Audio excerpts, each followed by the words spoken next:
Дорогие друзья, я приветствую вас из Финляндии. Благодарю всех за интерес к моему каналу. Особое спасибо за лайки и комментарии. И, конечно, отдельное спасибо моим постоянным зрителям за поддержку. Спасибо, друзья! Я приготовила небольшую нарезку финских новостей. Кому интересно, пожалуйста, проходите, присаживайтесь, устраивайтесь поудобней. Позвольте представить. Тимо Вурнанен, депутат парламента от партии «Истинные финны» Перусsuomalaiset, народный избранник, бывший полицейский и, судя по всему, большой фанат фильма «Крепкий орешек». Его минута славы наступила год назад, когда он вышел из столичного бара «Ихку» и нет, не поехал домой, как следовало бы сделать. Он вытащил из штанов ствол и выстрелил в землю. Просто так, для устрашения. Случился, разумеется, большой скандал. Я об этом рассказывала минимум в 2 видео, ссылки в описании. Теперь в телепередаче «Рико Спайка» он заявил, что выстрелил бы, даже будучи трезвым. Ну да, когда финский депутат говорит «трезвый», он имеет в виду трезвый по финским меркам. А как выглядит нетрезвый депутат, можно лишь догадываться. Я долго думал об этом за прошедший год и решил, что это был лучший вариант, философствует Вурнанен. А просто пойти домой не вариант? Или хотя бы заказать Uber? Но давайте будем справедливы. Человек же не просто так достал пушку. В баре у него случилось недопонимание из-за 2 19-летних цыпочек. И Тимо, будучи бывшим полицейским, с богатой практикой разборок после караоке, решил навести порядок. Я видел, как в поножовщине грудь разрезали одним движением, поясняет он. И звучит это так, будто бы бар «Ихку» расположен не в центре Хельсинки, а где-то в Мордоре. Каждая драка – это закономерность, а каждый взгляд – это вызов. Чтобы избежать драки, он достал из широких штанин свой законный пистолет и бахнул в землю. Мол, так и волки сытые, и цыпочки впечатлены. Если у человека есть хоть капля разума, он отступит, когда услышит выстрел, говорит Тимо.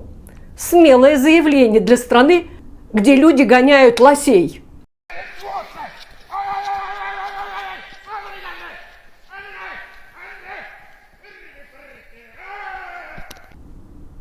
Теперь против Вурнанена выдвинут целый букет обвинений. От хулиганства до нарушения правил хранения оружия и даже незаконных угроз. Хотя в лучших традициях финской справедливости каждый участник драки тоже не ушел с пустыми руками. Одному вручили обвинение в легком избиении, а другому обвинение за незаконную угрозу. Короче, полный боевой расклад. Всем сестрам по серьгам. Итог. Пистолет конфискован, суд впереди, а народ в легком шоке, а может даже и не в легком. Но главное, как говорится, никто не пострадал, кроме, пожалуй, репутации депутатов парламента, но мы к этому привыкли. После происшествия, кстати, Тимо был исключен из партии «Истинные финны». Усилия правящей партии у руля государства не оставились без внимания электората. Популярность истинных финнов Perussuomalaiset резко упала сразу на 4% до 11,4%. На выборах 2 года назад у них было более 20%. Эксперты называют это настоящим крахом. Партия теряет избирателей в пользу центристов, социал-демократов и даже просто в никуда. На фоне падения истинных финнов центристская партия вышла на 3-е место, набрав 15,6%. Лидирует же СДП. Поддержка выросла до 25,3%. Особенно после того, как правительство решило снизить налоги для богатых. Правящая коалиция теряет позиции. Общая поддержка всех правящих партий 39%. Это минимум за весь срок правления. Единственная партия в правительстве, которая удерживает позиции, это умеренно правая Kokoomus. У них 20,2%. Финны явно разочарованы в тех, кого они привели к власти. С будущего года в Финляндии хотят ужесточить правила для получения пособия котихойтутуки по уходу за ребенком младше 3 лет на дому. Получать это пособие смогут лишь семьи, где оба родителя прожили в ЕС или ЕЭС не менее 3 лет. Это коснется примерно 2300 человек, в том числе россиян и украинцев. Государство рассчитывает на экономию почти в 11 миллионов евро в год. В 2024 году это пособие получали более 60 тысяч человек на общую сумму 158 миллионов евро. В марте этого года пособие по уходу за ребенком получали почти 27 тысяч человек. Из них 25% получали в тот же месяц и пособие на жилье, а 14% еще и пособие по обеспечению прожиточного минимума. Расходы на социальное обеспечение в прошлом году составили 17 268 миллионов евро, и доля пособия по уходу за ребенком составила менее 1%. В принципе, я не вижу здесь большой драмы. Детей отправят в детский сад. Детские сады в Финляндии, слава богу, прекрасные. Родители пойдут работать или учиться. Финны тоже дома на пособии по уходу за ребенком долго не задерживаются. Ребенку год, и матери возвращаются на работу. В мире чистогана все подсчитано. Один трудный подросток в Финляндии может обойтись государству в сотни тысяч евро еще до того, как ему исполнится 25 лет. Он не просто получает помощь, на него тратятся большие ресурсы. Полиция, соцслужбы, психиатры. А на выходе ни образования, ни нормальной работы, ни налогов, только минусы. Вот реально есть над чем подумать, чтобы сэкономить. По оценкам, один выпавший из общества молодой человек за жизнь обходится государству в 1 200 000 евро. Даже просто человек без образования – это 370 тысяч дополнительных затрат по сравнению с тем, кто получил профессию. Конкретные цифры. Один трудный школьник – плюс 15 тысяч евро за пару лет. Одно полицейское вмешательство – 400 евро. Соцопека – 5 тысяч евро в год. 5 лет на пособие – 75 тысяч евро. 3 месяца в кризисном центре – 45 тысяч евро. В сумме за 10 лет набегает до 250 тысяч евро. Вот это цена одного трудного подростка. Конечно, большинство подростков нормальные, но шумное меньшинство стало реальной нагрузкой на школы и бюджет. В Финляндии ребенок быстро усваивает. Кричи, угрожай, снимай учителя на видео и получишь то, что хочешь. Родители в большинстве своем не поддерживают школу, а защищают кровинушку, его детские чувства. В результате учителя в школах работают на износ, а по школам ходят матерящиеся подростки, валяются на полу, плюются и ломают мебель. У меня есть видео о ситуации в школе, ссылка в описании. В дискуссиях участники призывают вспомнить зоопсихологию. За хорошее поведение – поощрение, за плохое – последствия. А в Финляндии все наоборот. Учитель, который отобрал у ребенка палку, получает дело за насилие. На самом деле школа должна учить, а воспитывать должен дом. Отсутствие домашнего воспитания дорого обходится обществу. Вот в этой дискуссии об ответственности родителей я вижу диссонанс. С одной стороны, требуют, чтобы родители больше участвовали в воспитании детей, а с другой стороны, хотят, чтобы родители больше работали. Власти хотят и рыбку съесть, и в пруд не лезть.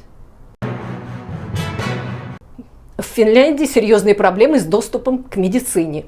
По закону с человеком должны связаться из медучреждения в тот же день. Но в прошлом году это выполнялось только в 5 регионах из 24. В большинстве случаев первичный контакт – это не врач, а медсестра. И в основном по телефону или онлайн. По закону к врачу надо попасть за 2 недели. И тут есть огромные различия. В Северной Карелии 90% пациентов попадает к врачу в положенные 14 дней. В Ванта и Керава только 44%. Еще на начало этого года почти 27 тысяч человек по всей стране ждали лечения больше полугода. В очереди на операцию по удалению катаракты больше 13 тысяч человек, а на замену суставов 12 тысяч человек. Хельсинки взрывной рост воровства в магазинах. За первые 3 месяца этого года 4005 случаев, на 60% больше, чем годом ранее. Хуже, чем за последние 10 лет, говорит владелец магазина K-Market в Асематуннеле. Потери магазина – десятки тысяч евро в год. Особенно волокут лезвия для бритья и витамины. Перед Рождеством профессиональная банда за один день вынесла из магазина весь запас черной икры. Что воруют чаще всего? Алкоголь вне конкуренции, дорогие мясо и рыба, витамины, косметика, лезвия для бритв, электроника, обычная еда, сыр, выпечка, готовые блюда. Почему так? Потому что наказания почти нет. Ну, максимум мелкий штраф, и то не факт, что его кто-то платит. С 2020 года уровень угроз персоналу вырос на 200%. Общие убытки отрасли около 500 миллионов евро в год. Причины – рост бедности, зависимости, поляризация, последствия ковида и войны в Украине. Воровство процветает, в некоторых магазинах кассы самообслуживания пришлось вовсе убрать. Lidl усиливает охрану в проблемных точках. Жизнь дорожает, а совесть дешевеет. В Хельсинки откроется новая глазная клиника Tammisairaala. 12 мая она примет первых пациентов, а к 16 мая начнет работу в полном объеме. Это современное здание в районе Мейлахти, куда переезжают все офтальмологические подразделения ХУС, это госпитальный округ Хельсинки и Уушима. Сразу в день открытия начнутся операции, прием пациентов и стационарное лечение. Прием экстренных пациентов с 7:30 утра. Изначально клинику планировали построить за 140 миллионов евро, но итоговая сумма выросла до 170 миллионов.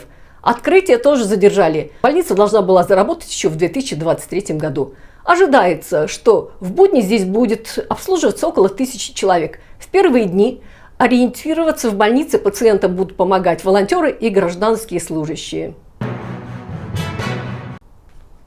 Ну и на пасашок расскажу одну невероятную историю, приключившуюся со мной однажды в Хельсинки. Я гуляла по центру Хельсинки. Был замечательный летний день, прекрасное настроение. Я решила увековечить этот момент и попросила прохожего, который оказался туристом из Латвии, сфотографировать меня на фоне красивой витрины ювелирного магазина. Едва он навел резкость, как переменился в лице и стал мне показывать, что у меня за спиной что-то происходит. Я поворачиваюсь, а там продавщица ювелирного магазина машет: «Нельзя, нельзя фотографировать!» Ну, я только посмеялась в ответ.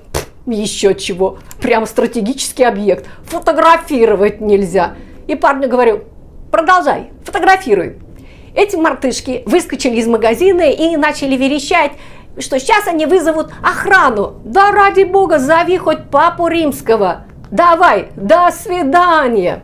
Быстро появились охранники, отвязали меня в сторонку и начали убеждать: здесь фотографировать нельзя. Что? Тут проезжала по улице полицейская машина. Я к ним: помогите! Хулиганы зрения лишают. Разумеется, полицейские меня поддержали, и я вернулась к витрине, чтобы зафиксировать победу.